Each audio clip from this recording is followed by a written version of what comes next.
Una notizia bomba nel calciomercato è appena esplosa e non dovete perdervi nemmeno un dettaglio. Restate fino alla fine per scoprire tutto su questa mossa che potrebbe avere un impatto sull'attacco del Napoli.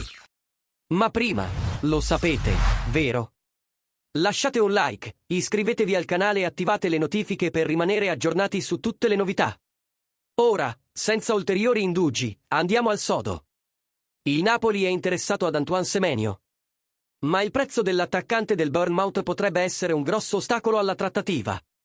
Secondo quanto riportato da Tuttomercatoweb e Areanapoli.it, il club inglese avrebbe chiesto una cifra compresa tra i 40 e i 50 milioni di euro per liberare il 25enne.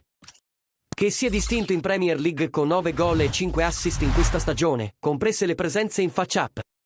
Nonostante l'interesse del Napoli, la concorrenza si preannuncia forte. Tottenham e Chelsea hanno già mostrato interesse per l'attaccante ghanese di origine inglese e non avrebbero problemi a pagare la cifra richiesta dal Bournemouth.